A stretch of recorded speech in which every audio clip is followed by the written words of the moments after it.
Transformado pela verdade.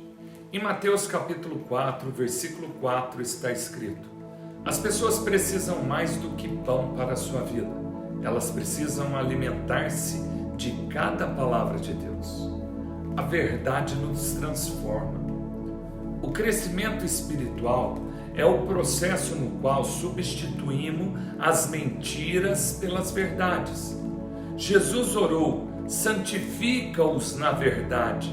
A tua palavra é a verdade. Santificação exige revelação. O Espírito de Deus usa a palavra de Deus para nos tornar semelhantes ao Filho de Deus. Para nos tornar semelhantes a Jesus Cristo, nós devemos preencher a nossa vida com a sua palavra. A Bíblia diz: por meio da palavra somos unidos e moldados para as tarefas que Deus tem para nós. A palavra de Deus é diferente de qualquer outra palavra, porque ela é viva. Jesus disse: as palavras que eu lhes disser são espírito e vida.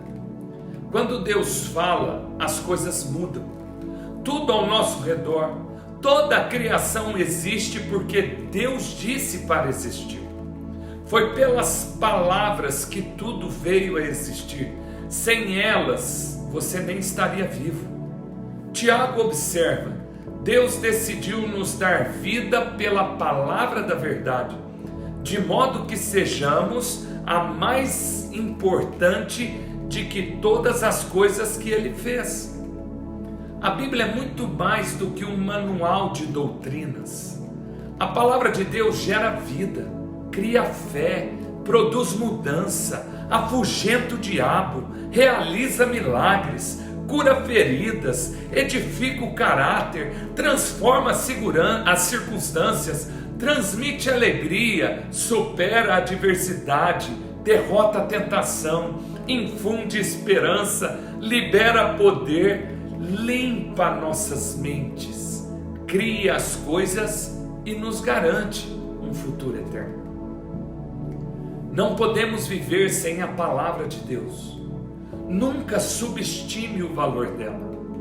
Você deve considerá-la tão essencial para a sua vida como uma comida, como uma alimentação.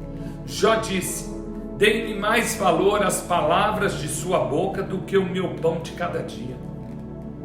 A palavra de Deus é o alimento espiritual do qual você tem que se alimentar para cumprir o seu propósito. Para ser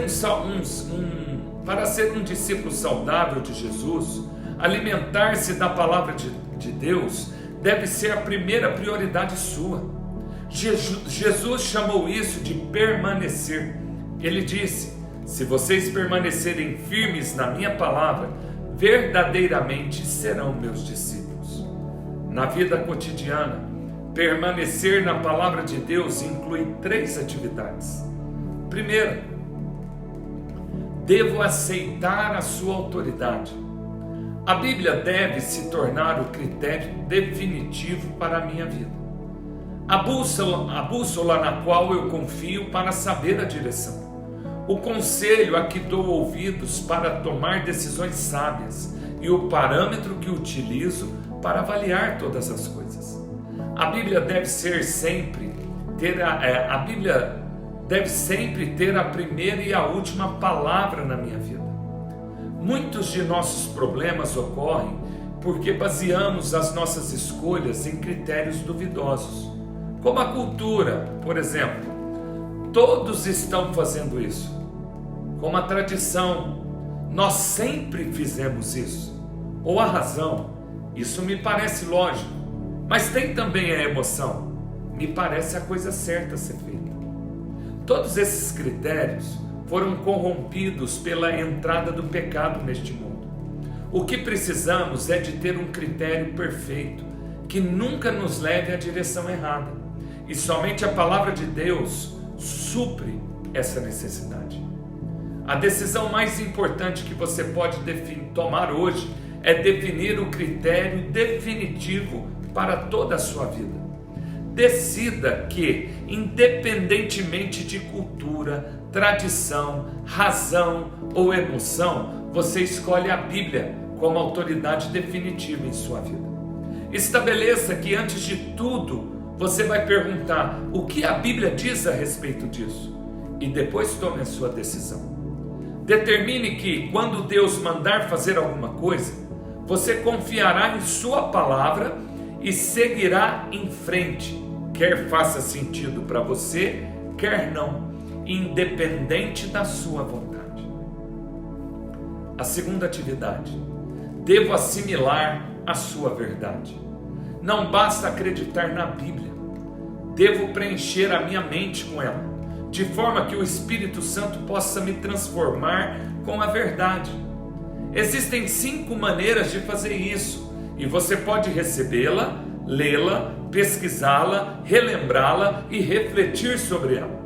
A primeira maneira: você recebe a palavra de Deus quando a ouve e a aceita com uma postura aberta e receptiva. A segunda: por mais de 2000 anos na história da igreja, somente os sacerdotes podiam ler a Bíblia pessoalmente, mas agora milhões de pessoas têm acesso a ela. E apesar disso, muitos cristãos são mais dedicados à leitura do jornal diariamente do que à leitura da própria Bíblia. Não é de se admirar que não cresçamos. Não podemos assistir à televisão por 3 horas e ler a Bíblia em 3 minutos e esperar que a gente cresça. Terceiro, pesquisar ou estudar a Bíblia é uma forma prática de permanecer na palavra de Deus.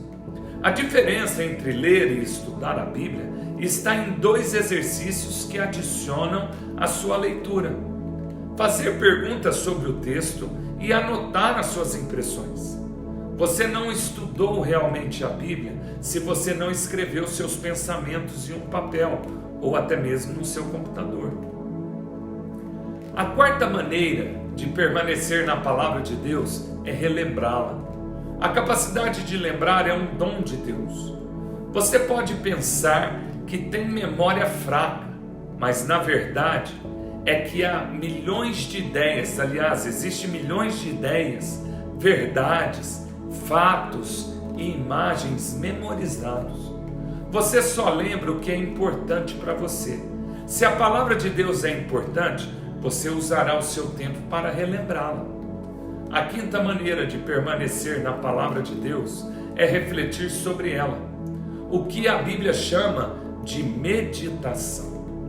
Para muitos, a ideia de meditar evoca imagens de alguém esvaziando a mente, deixando-a vagar. Isso é exatamente o oposto da meditação bíblica, porque a meditação é o pensamento concentrado. É necessário esforço verdadeiro. Você escolhe um versículo e reflete sobre ele repetidamente. Como dissemos no nosso 11º dia de estudo, se você sabe se preocupar, você sabe meditar, porque a preocupação é concentrar os pensamentos em algo negativo, e a meditação é concentrar os seus esforços na palavra de Deus. A terceira atividade para você permanecer na palavra de Deus é aplicar os princípios bíblicos. Podemos receber, ler, pesquisar, relembrar e refletir na palavra de Deus, mas tudo será inútil se falharmos em colocá-la em prática. Em Tiago capítulo 1, 22 diz que devemos nos tornar praticantes da palavra. Esse é o passo mais difícil de todos, porque Satanás combate com muita intensidade. Ele não se importa que você frequente estudos bíblicos, contando que você não faça nada daquilo que aprendeu. Enganamos a nós mesmos quando presumimos que apenas por termos ouvido, lido ou estudado a verdade, nós a assimilamos. Na verdade, você pode estar tão ocupado indo para a próxima aula, para o seminário ou para alguma outra conferência bíblica, que não tem tempo de colocar em prática aquilo que você aprendeu. Você esquece o que aprendeu até mesmo a caminho do seu próximo culto. Se não colocarmos em prática, qualquer estudo bíblico é inútil. Jesus disse: portanto, quem ouve estas minhas palavras e as pratica, é como um homem prudente que construiu a sua casa sobre a rocha.